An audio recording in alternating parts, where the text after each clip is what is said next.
Vaccination efforts around the globe are picking up steam. Senior Foreign Affairs correspondent Elizabeth Palmer has an update from London. There was a good news milestone this week. For the first time, the number of vaccinations given worldwide was greater than the number of new recorded COVID cases. That's partly due to aggressive public health action, like here in Brazil. Teams pushed into the Amazon to vaccinate people in remote villages who wouldn't have a hope of getting to an ICU. And the very first vaccine shipment arrived in South Africa this week. Such a big deal that officials, including the president, came out to welcome it in the pouring rain. But wherever there is vaccine in both the developing and the developed world, there are plenty of takers. From Morocco to Sweden, where the majestic hall normally used to award the Nobel Peace Prize was being repurposed as a vaccination center. In spite of the progress, though, this pandemic is more lethal now than it was last spring.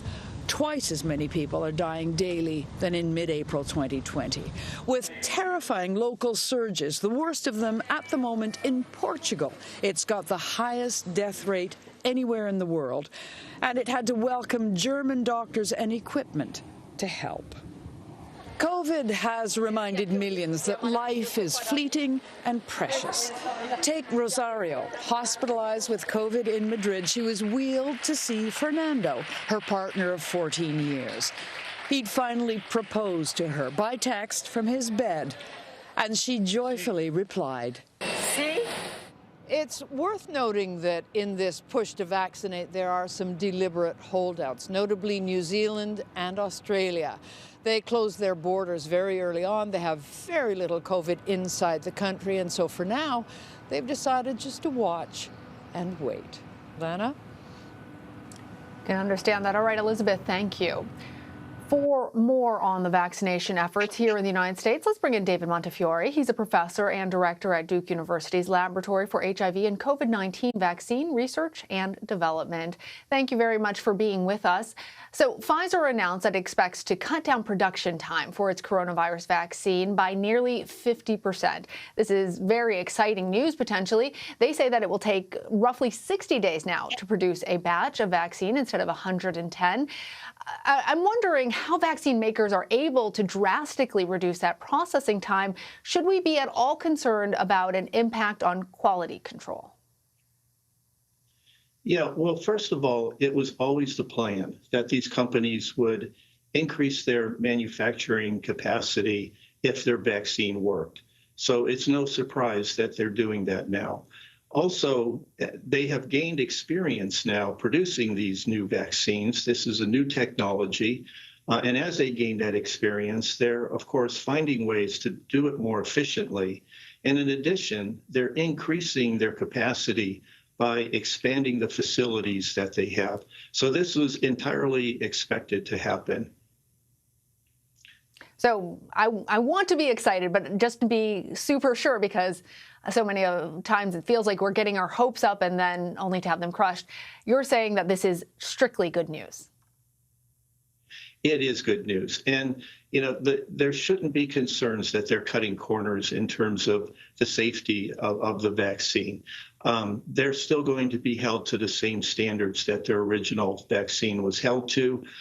There's no cutting corners on that. That's still going to take the same length of time. What they're cutting down is the manufacturing time, not the time that goes into confirming the safety and the potency of the vaccine. They're, again, going to be held to the same standards that they were held to previously. And also, the companies themselves are motivated to make sure that their vaccines do not do any harm.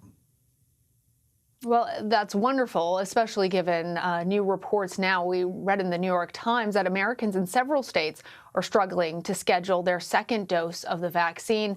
What happens if a person gets the second shot after the recommended time frame? Do we know what impact it has on the vaccine's efficacy? Well, we've learned a lot about the efficacy of these vaccines after a single dose. Just in the past week or two.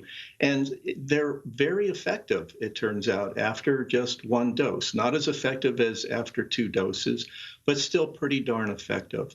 And it doesn't hurt to get a delayed second dose. In fact, if anything, you're more likely to have a stronger and longer lasting protection if you have a little bit of a delay in getting that second dose. And that's because the immune system needs time to rest and recharge itself after the first dose so that it's ready to come back even stronger when you get that second dose and increase the potency of the immune response and the protection, and also the longevity of that response. So it's not going to hurt necessarily to get the vaccine later, and in fact, it might actually help.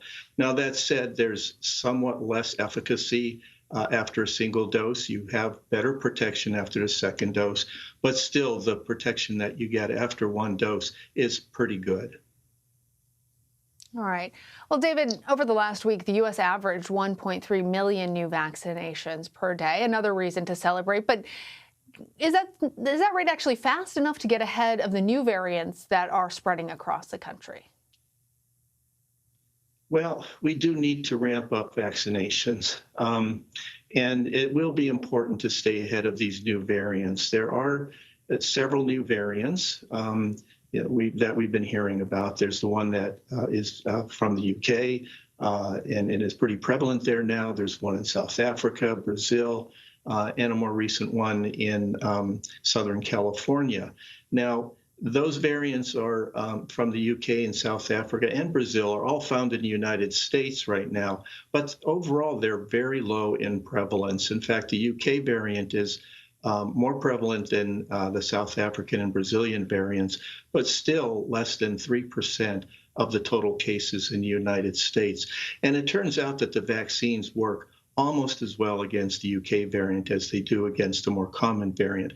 The South African variant and Brazilian variants are a little more of a concern, but yet the vaccines are at least 50 to 60% effective, and even more effective than that when you consider protection against severe disease and death. So, well, can I ask you about that though, David? Because as you mentioned, the South African variant, AstraZeneca announced on Saturday that its vaccine is less effective against the coronavirus variant that was first identified in South Africa, and that the company is working on a new version that Oxford researchers say will be available in the fall. Can you tell us more about how vaccine manufacturers are trying to address these new variants and these mutations? Yeah, so the nice thing about these new vaccine technologies that are being applied to the coronavirus is that they can be changed rather quickly. We all saw how quickly these companies were able to make vaccines and get them into early clinical trials. Well, they can do the same thing again now based on these new variants. And several of the companies, AstraZeneca included, are now making a revised version of their vaccines that have the UK variant in them that they hope will be more effective against that. I'm sorry, they're focusing on the South African variant is what I meant to say, because that's a greater concern. Okay. And they're hoping that the revised vaccine can be used as a boost after receiving the initial vaccine to increase the level of protection against that variant. Well, some of the public conversation around COVID-19 is now shifting from looking at the virus as a pandemic disease to an endemic one. Basically, that means that it's here to stay. Do you think we'll have to learn to live with the coronavirus for years? And if so, does that mean that we're looking at long-term lifestyle modifications? So that's still an open question. There's never been a vaccine for coronavirus. There are several other strains of coronavirus that cause common colds, and they haven't been enough of a concern for anybody to develop vaccines for them. There have been other coronaviruses like MERS and SARS-1 that were much deadlier than this one, but those outbreaks didn't last very long. The prevention measures that kicked in, isolating, quarantine, were very effective in stopping those from spreading very, very much in the human population. So there really hasn't been an experience yet with a vaccine for coronavirus to know just how effective we can expect it to be. There's a possibility that with very effective vaccination campaigns with these vaccines that are very effective, that we could wipe this virus out. On the other hand, because of variants that keep emerging and the possibility of incomplete vaccination of the population, it might become a persistent virus that's always with us. But we keep it under control so that it doesn't become a pandemic like we've experienced over the last year, but is something more manageable in the future.